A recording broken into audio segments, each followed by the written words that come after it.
Essa é a conta corrente do seu banco antigo. Aqui o seu dinheiro fica parado, desvalorizando. E essa é a conta rendeira do PagBank que você precisa conhecer. Aqui o seu dinheiro fica rendendo sem parar. Você não precisa fazer nada. E ainda rende mais do que a poupança. E quem muda pro PagBank nunca mais volta pra conta concorrente. Concorrente. Entendeu? Mude pra conta que rende mais que a poupança sem fazer nada. Baixe já o PagBank e abra grátis sua conta rendeira. PagBank, o banco completo. O que é um sintoma de baixa testosterona em alguém? Tipo, de verdade. O que alguém pode falar? Puta, talvez eu deva ir me consultar. Olha só, é difícil falar baixa testosterona porque muitas vezes, Monark, o paciente ele tem uma testosterona que é baixa, mas para ele é normal. A gente chama isso de RCV, Reference Change Value, né? O que a gente estuda no consultório? A gente estuda o paciente. Então, a gente tem uma planilha onde a gente avalia exames a cada 2 ou 4 meses. Então, a gente tem uma linha do tempo do que é o exame desse paciente. Então, tem muito paciente que a testosterona normal dele é 450. Tem outros que a testosterona normal é 850. Tem aí, tudo aí no meio. Tá? Então, é difícil falar o que é o sintoma da baixa testosterona. Eu posso te falar o que é sintomas que você deve procurar o médico. Tá? Então, vamos começar um por um. Que se você tiver esses sintomas, alguma coisa você vai achar. Primeira coisa, percepção de que você está mais cansado para fazer as coisas que você normalmente fazia. Essa percepção de mais cansado, ela pode se manifestar de duas formas. Primeiro, uma sensibilidade maior ao esforço, ou seja, você faz um esforço menor e você se sente mais incapaz de lidar com ele. Segundo, uma incapacidade de continuar funcionando em um meio de esforço. Antes você sentia o cansaço e conseguia seguir adiante. Hoje você não consegue mais. Terceira coisa, você pode ter alterações do que é a sua percepção de fome e saciedade. São coisas diferentes. Fome, quero comer. Saciedade, consigo parar de comer quando eu quero. Capacidade anorexígena, capacidade de não comer. Normalmente, esses estados de cansaço, eles fazem com que o teu corpo interprete que existe uma necessidade de energia. Então, você começa a perder o controle da sua capacidade de se alimentar. Isso é um sinal que tem alguma coisa errada com você, porque isso já é um controle central, é um controle neurológico. A gente tem sistemas muito delicados que cuidam disso. Interessante. E você tem que ser capaz de parar de comer quando você começa, e você tem que ser capaz de não comer quando você não quer. Só que não comer quando você não quer já é uma coisa que demora mais para você perder. Que é a primeira coisa que a gente perde a capacidade de parar de comer quando a gente começa. Outras coisas interferem aí e que tem muita relação com função hormonal. Né? Não só de testosterona, hormônios sexuais, mas tem função, o estradiol também conta nisso, mas tem função, por exemplo, tireoide. Né? A tireoide ela dá uma sensação de tão baixa energia que o sujeito, um dos sintomas chama sugar craving. Né? A pessoa precisa de açúcar. Por que ela precisa desse açúcar? Porque toda vez que você come um açúcar simples, e fique atento se você tem essa sensação, principalmente se você come açúcar e de repente você tem um ânimo que aparece do nada. Toda vez que você come açúcar, você transforma uma grande quantidade de T4, que é um hormônio estocado, em T3, que é o hormônio ativo. E essa transformação, ela te dá uma disposição. Isso é uma coisa que... Isso acontece comigo, hein? Sim, isso que eu ia falar. Às vezes em quando eu falo, nossa, preciso de um doce, do nada, caralho, preciso de comer um doce. Mas você percebe que preciso de um doce não é uma coisa real? O real é, preciso de comida, por que eu não preciso de um churrasco? Porque o churrasco não vai dar aquela sensação de... Exatamente. Então, o que está acontecendo? Por que tem essa sensação de... É isso que é o lance. Entendi. Outra coisa, variação do paladar. A gente tem uma necessidade de comer algumas coisas que necessariamente o nosso cérebro ele meio que sente falta disso. Tem um nome muito engraçado, vocês vão rir, chama pica gravídica. Sabia que vocês vão rir. Pica gravídica. Não tem como não rir, né? Não Porra. tem. Os dois são bons, tá e é ligado? um nome que, é uma parte complementa a outra, né? Que faz sentido, né? Mas, por exemplo, é aquela história de mulher grávida ter vontade de comer tijolo, cabo de vassoura, né? Por que é isso? Isso daí é uma alteração, não deixa de ser uma alteração nutricional e que muitas vezes tem relação com alguma função metabólica que não está organizada.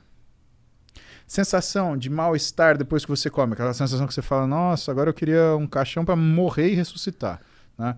Isso também é um mau sinal. E eu acho que eu preciso me consultar com você, cara. Cara, tudo isso que você tá falando aí, tirando o lance do açúcar, porque eu não sou muito chegado, não. Mas o lance de... Quando você falou que, porra, quando o teu corpo tá cansado, ele começa a achar que tá faltando energia, que tu quer comer, pá. Porra, tu me definiu, cara. Não, mas é verdade. Aí você percebe que assim, você nem tá com fome, mas você quer comer. É.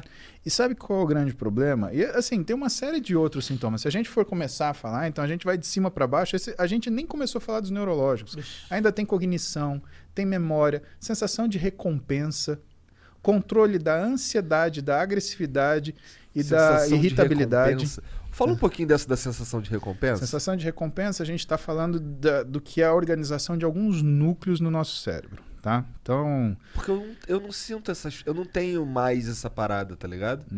Claro que tem, você fica mó feliz que você ganha de alguém no jogo, porra. Não, mas não é disso que eu tô falando. Mas esse é o mesmo Não, eu tô falando de, por exemplo, eu não... Os caras falam pra mim assim, maneiro o trabalho que tu tá fazendo, ou coisas do tipo assim, no macro, não tô falando de um joguinho, tô falando no macro, minha sensação é sempre de indiferença. Blazer.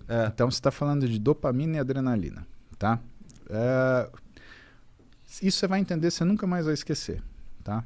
O nosso cérebro, ele tem linhas de nos proteger, tá? E essas linhas de proteção, elas alteram que a nossa tomada de decisão. Então existe um equilíbrio muito perfeito entre alguns locais. Vou falar os nomes para você escutar uma vez. Striatum dorsalis, núcleo accumbente, amígdala e núcleo ventromedial do córtex pré-frontal. Esses são 4 que a gente lida com mais frequência, tá?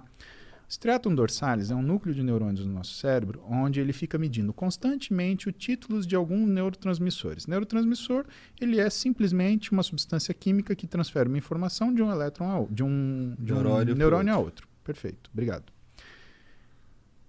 E esses neurotransmissores, quando a gente olha isso, quais são os que a gente olha com mais frequência? Dopamina e noradrenalina. A dopamina é aquilo que desperta a tua iniciativa de fazer as coisas.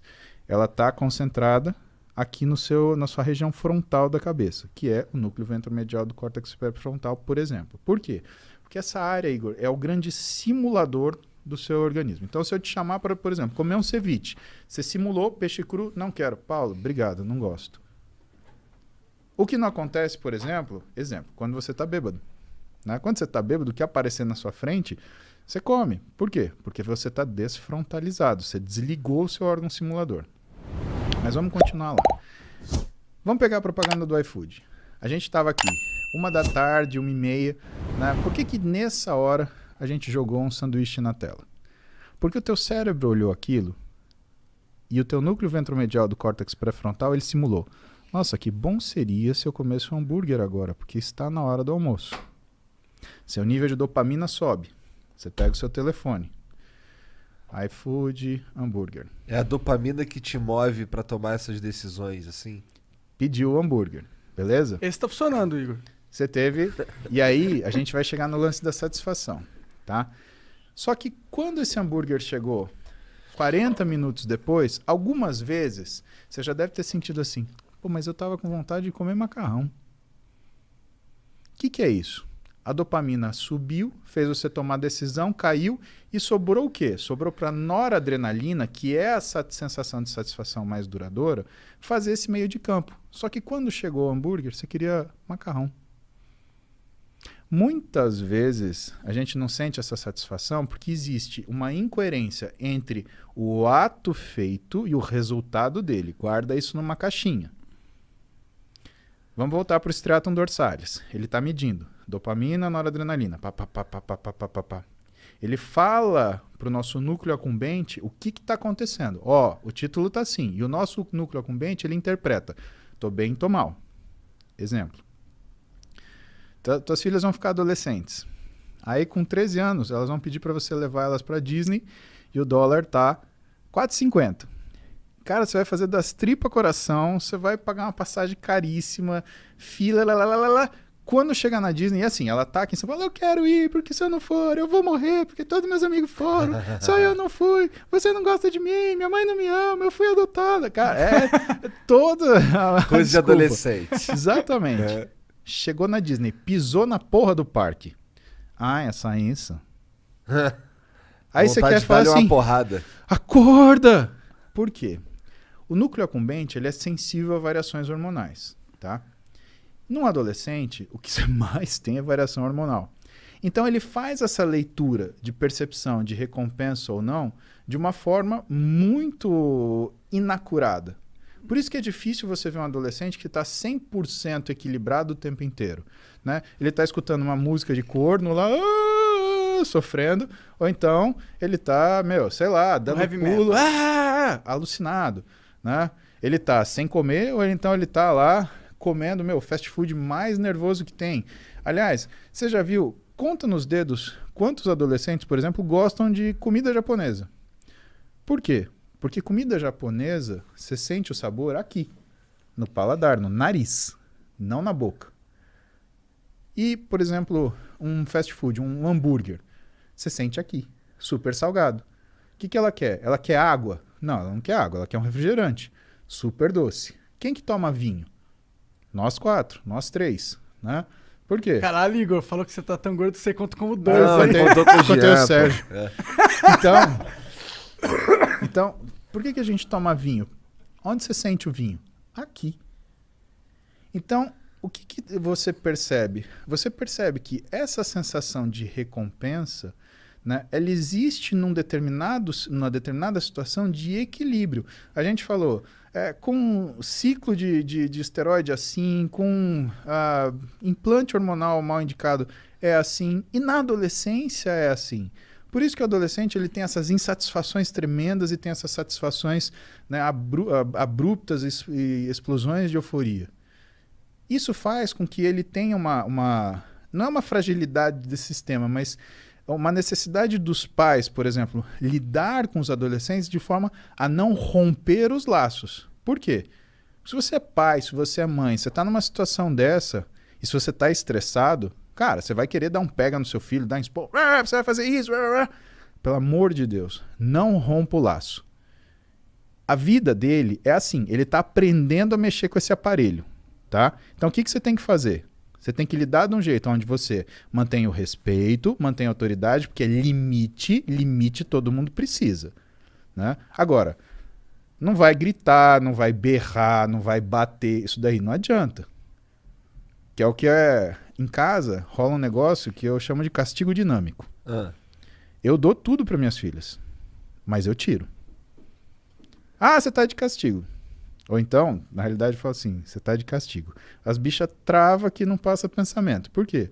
Porque o castigo não tem data. Quando que é a data? Quando eu olhar para ela e ver que ela mudou a atitude dela. E não adianta me alisar, agradar, beijo, paizinho. Eu sou o ruim, né? A minha mulher é... Cara, eu queria ser filho da minha mulher. Impressionante, cara. Ser filho da Roberta Carbonari... Mas que tipo de castigo tu dá pra mais nova? Cara, pra mais nova... Então, o castigo Ó, o é Igor assim... querendo dicas. Eu quero dicas. Tá bom. Cara, a Duda e a Clara, elas são completamente diferentes. Elas são maravilhosas naquilo que elas são. A Duda tem 17, é uma mulher, né? Ela tem muita iniciativa, ela tem muita argumentação e ela é uma pessoa muito de agir, né? O que às vezes me preocupa, por quê? Porque às vezes ela considera pouco o que são as consequências das coisas. A Clara, nesse sentido, ela é o contrário. Ela é como eu, assim. Ela é medrosa. Ela não age. Ela pensa. Se deixar ela pensando, a decisão é tomada por ela. O que é uma coisa que eu me preocupo com ela.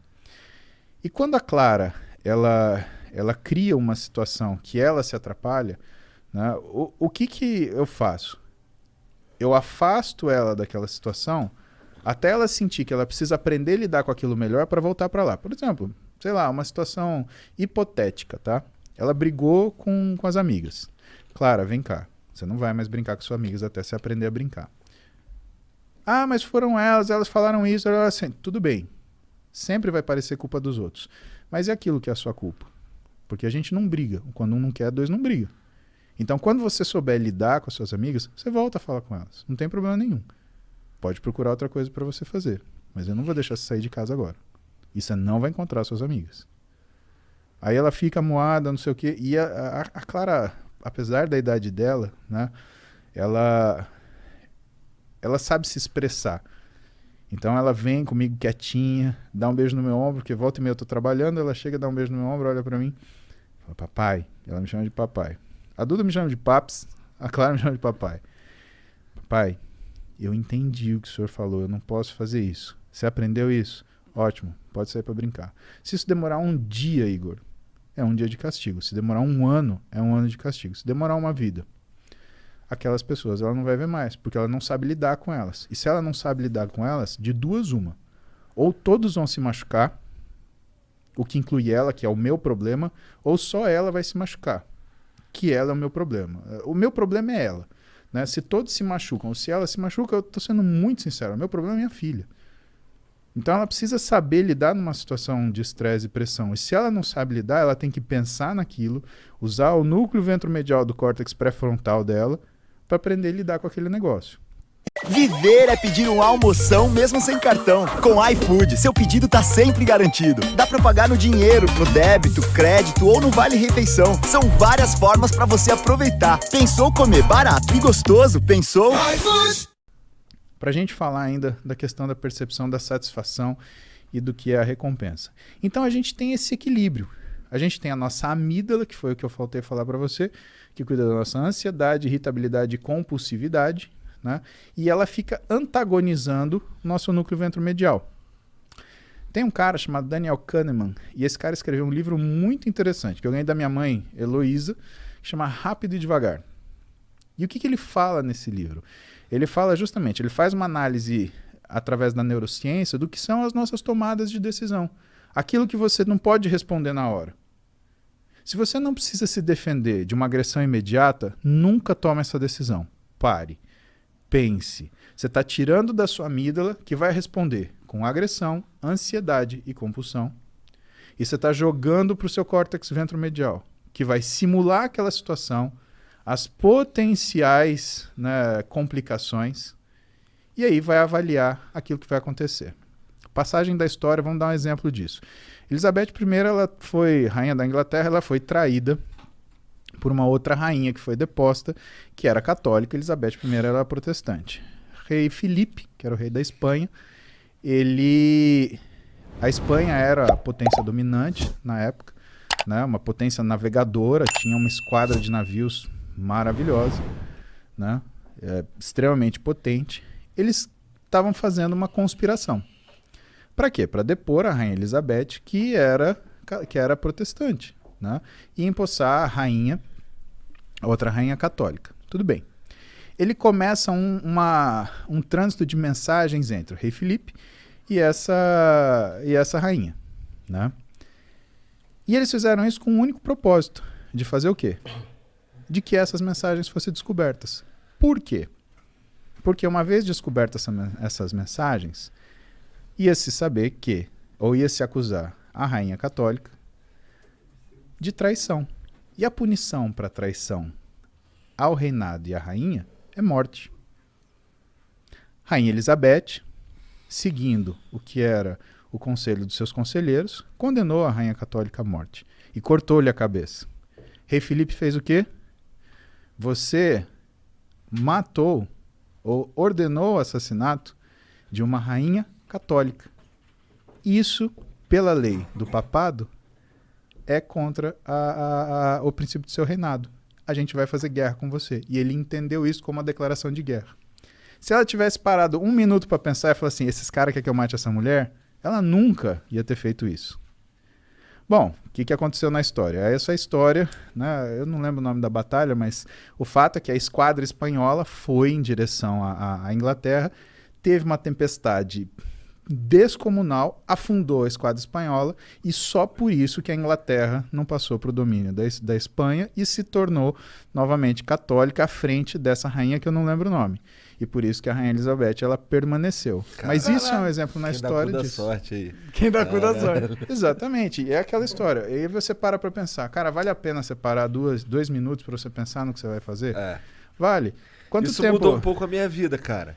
Esse lance de pensar antes, tá ligado? Porque, porra, eu já fui um cara difícil de lidar, tá ligado? Que tudo respondia que assim, sem pensar muito. E depois que a merda tava feita, eu, caralho, fiz merda. Igor, ninguém é fácil de lidar. Só a gente é fácil de lidar. Você já parou pra pensar que você pode olhar pra você ontem que é uma coisa desleal com você e falar que você era um cara difícil de lidar. Por que é desleal com você? Porque você tá olhando pra um Igor de 15 anos, 20 anos, a partir da visão de um Igor de 30 e tantos. Quantos anos você tem? 36. Desculpa. Você tá olhando pra você 18 anos atrás com a visão do Igor de 36. Faz isso, cara. Isso é culpa. Isso é ruim. Isso te machuca. Porque ninguém é fácil de lidar. Tem gente que finge ser fácil de lidar. Mas ninguém é. Todas as pessoas querem o que elas querem, do jeito que elas querem, na hora que elas querem. E se elas não têm isso, as que são mais... como fala? As que são mais ardilosas, elas criam mecanismos para chegar nessa situação. As que são mais impulsivas, elas querem tomar aquilo na briga, que não tem um jeito certo e errado. Aquilo são formas. Né? Você não consegue qualificar isso. Né? Então, o que faz a gente, na verdade, observar isso é um amadurecimento que você foi submetido. Você foi obrigado a pensar 2 vezes. Todos nós tivemos situações onde nós fomos viscerais e fomos, né, extremamente agressivos. A questão é, o que custou para a gente mudar? Pensa no que você passou de vida, o que você enfrentou, as coisas, os nãos que você levou. Cara, isso é um assunto legal porque isso eu acho que vem muito de encontro daquilo que é você se conhecer. Né? A história do Rain, né? Reconhecer, aceitar, investigar e não identificar. Você foi, né? Você não tem culpa por causa disso. Todo mundo é assim. Caralho, agora eu tô me sentindo bem. Olha lá. Que bom. Antes eu tava me sentindo merda. Por isso que ele é um médico. Que bom, meu. Vamos ler.